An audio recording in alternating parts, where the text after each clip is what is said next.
Legislatif Amerika Asia. Perkenalkan, nama saya Resa Rianti. Perkenalkan, nama saya Muhammad Angga Pratama. Nama saya Selvi Wulandari. Perkenalkan, nama saya Vika Navita Dewi. Perkenalkan, nama saya Nur Hidayah.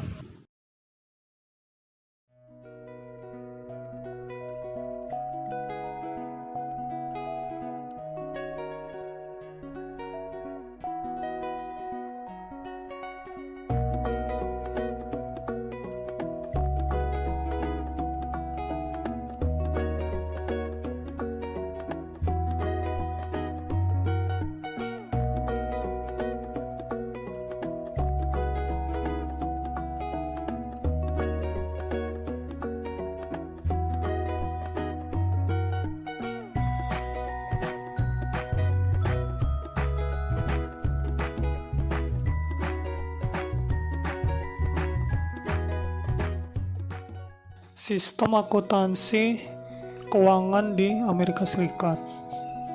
Akuntansi di Amerika Serikat diatur Badan Sektor Khusus Dewan Standar Akuntansi Keuangan atau Financial Accounting Standard Board, disingkat FASB.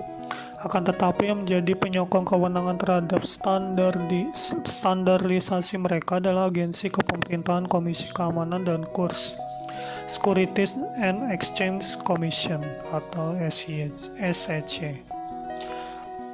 Laporan keuangan di Amerika Serikat meliputi 1. Laporan manajemen, 2. Laporan auditor independen, 3. Laporan keuangan primer atau laporan keuangan laba rugi, neraca, laporan arus kas, laba rugi komprehensif, perubahan ekuitas pemegang saham. 4. Diskusi manajemen dan analisa hasil operasional dan kondisi keuangan.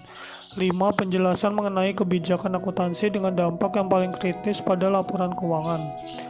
6. Catatan atas laporan keuangan. 7. Perbandingan data keuangan selama 5 atau 10 tahun. 8. Data triwulan terpilih.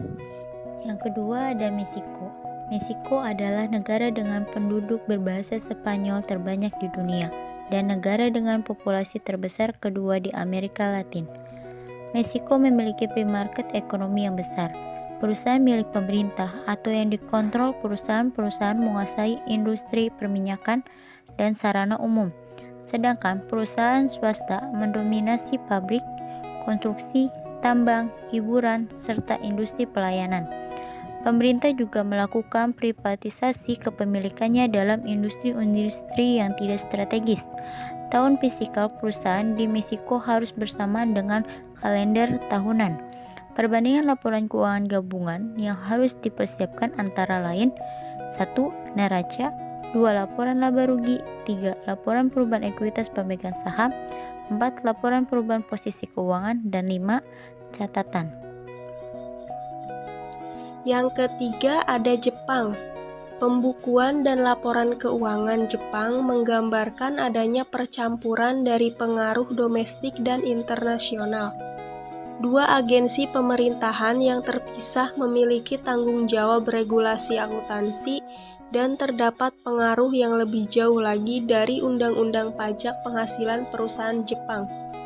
Perusahaan yang bergabung di bawah Undang-Undang Perusahaan dibutuhkan untuk mempersiapkan laporan yang berwenang untuk disetujui pada saat rapat para pemegang saham, yang isinya antara lain: 1. Neraca, 2. Laporan laba rugi, 3. Laporan perubahan ekuitas pemegang saham, 4. Laporan bisnis, dan 5. Jadwal terkait.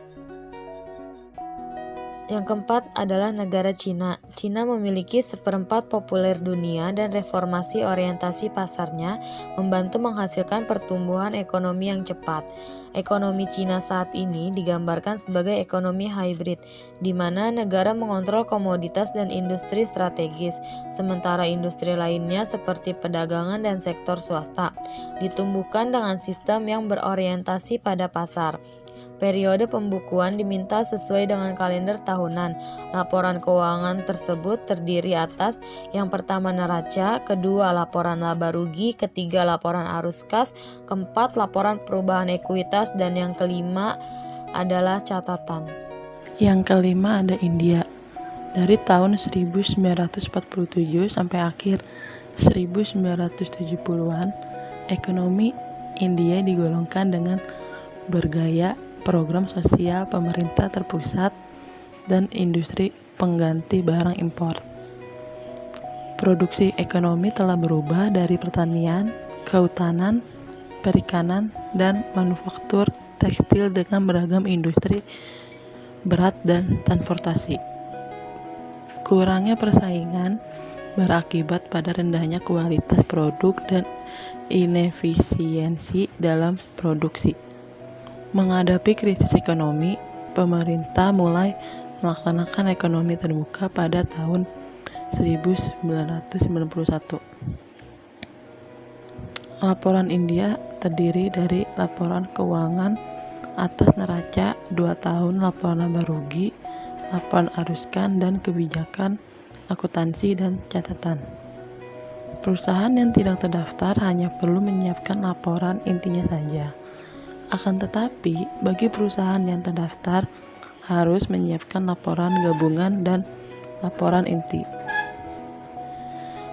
Laporan keuangan menyajikan pandangan yang adil dan benar, namun tidak ada penolakan kebenaran dan keadilan selama mereka ada di kawasan Britania Raya. Akta perusahaan menghendaki bahwa laporan direktur menyertai laporan keuangan.